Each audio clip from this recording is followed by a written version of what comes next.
যুব সাফ চ্যাম্পিয়নশিপের ট্রাইব্রেকার শেষ হতেই উদাস মনে গোলরবারের পাশে দাঁড়িয়ে বাংলাদেশের গোলরক্ষক ইসমাইল হোসেন। সাফ অনূর্ধ্ব-19 চ্যাম্পিয়নশিপে বাংলাদেশকে চ্যাম্পিয়ন করার দারুণ এক সুযোগ এনে দিয়েও সতীর্থদের ব্যর্থতায় তা ভেস্তে যাওয়ায় বাকরুদ্ধ হয়ে দাঁড়িয়ে থাকেন তিনি। আর মাঠের অন্য পাশে ভারতের যুবদের উল্লাসের বিপরীতে তার সতীর্থরা কান্নায় ভেঙে পড়েন। পরেরই কথা, ট্রাইব্রেকারে ভারতের নেয়া দ্বিতীয় শট আটকিয়ে বাংলাদেশের শিরোপা ধরে রাখার দারুণ এক সুযোগ করে দিয়েছিলেন ইসমাইল।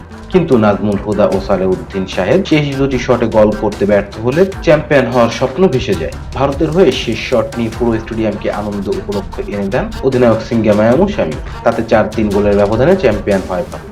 এর আগে অরুণাচলের গোল্ডেন জুবলি স্টেডিয়ামে ম্যাচ শুরু হতে না হতেই গোলের দেখা পায় ভারত। দ্বিতীয় মিনিটে প্রায় মাঝমাঠ থেকে ফ্রি কিক নিয়ে বাংলাদেশের জাল খুঁজে নেন সিঙ্গামায়াম শামী, তবে ভুলটা করেন বাংলাদেশের গোলরক্ষক ইসমাইল হোসেন। ফ্রি কিকটা দূরের হয়, গোলবার ছেড়ে একটু সামনে বেরিয়ে এসেছিলেন তিনি। সেটা বুঝতে পেরেই ভারতের অধিনায়ক গোলবারে শট নেন। একটু একটু করে পিছিয়েও পরের বলের নাগাল পাননি বাংলাদেশের গোলরক্ষক। 13 মিনিটে আরেকটি গোল প্রায় পেয়ে গিয়েছিল ভারত। ভারতের আক্রমণ বিভাগের খেলোয়াড় রোহন সিংয়ের শট ধরতে গিয়ে তাল গোল পাকিয়ে ফেলেন ইসমাইল। সেই বল পেয়ে উমুং-ডুডুম বল বাড়ানো প্রশান্ত জোজোর কাছে। তার শট গোলবারের দিকে যেতে থাকলে বাংলাদেশের রক্ষণভাগের এক খেলোয়াড় কোন রকম সেভ করেন। এরপর 2 মিনিটের মধ্যে আরো দুটি আক্রমণ হয়। তাতে বাংলাদেশের ত্রাণকর্তা হয়ে দাঁড়ান ইসমাইল। বিশেষ করে 16 মিনিটে যেভাবে গোলবার থেকে বেরিয়ে এসে অবিশ্বাস্যভাবে সেভটা করেন বাংলাদেশের গোলরক্ষক।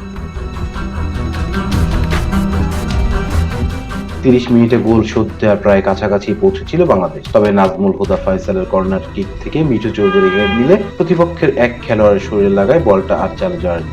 তাতে বাংলাদেশ সমতায় ফেরা হয়।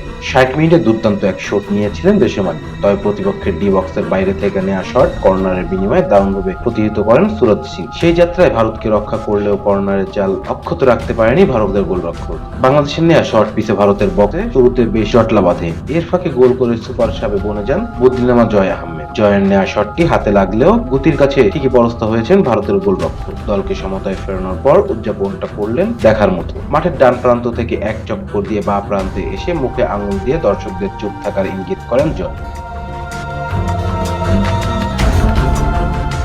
যোগ করার সময় প্রথম মিনিটে আরেকটি দারুণ সেভ করেন ইসমাইল, তবে ম্যাচের একদম শেষ মুহূর্তে বাংলাদেশকে বড় বিপদ থেকে রক্ষা করেন মিঠু। গোল বাঁচাতে সামনে এসে বাংলাদেশের গোলরক্ষক ইসমাইল বল গ্লাভস নিতে না পারলে ভারতের আব্বাস শট নিলে গোলমুখ থেকে বল ক্লিয়ার করেন মিঠু। নির্ধারিত সময় শেষে 1-1 গোলে ড্র হলে টুর্নামেন্টের বাইলিজ অনুযায়ী ট্রাইব্রেকার গড়ায়। তাতে ভারতের ফরওয়ার্ড রোহানের বল আটকিয়ে দিয়ে জয়ের স্বপ্ন দেখান ইসমাইল, কিন্তু চতুর্থ শট নিতে এসে বাংলাদেশের অধিনায়ক নাজমুল হুদা ফয়সাল বারের উপর দিয়ে বল মারেন। শেষ শট নিতে এসে সালেউদ্দিন সাহেদও ব্যর্থ হন। তার শট সেভ করে দেন ভারতের গোলরক্ষক সবুজ। অন্যদিকে ভারতের অধিনায়ক শামী শট নিয়ে পুরো স্টেডিয়ামকে আনন্দ ভাসান। তাতে 4-3 ব্যবধানে যুব চ্যাম্পিয়নশিপের চ্যাম্পিয়ন হয় Bharat.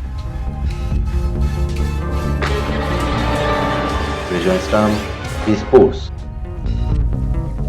Please subscribe our channel to get more information about Cricket World.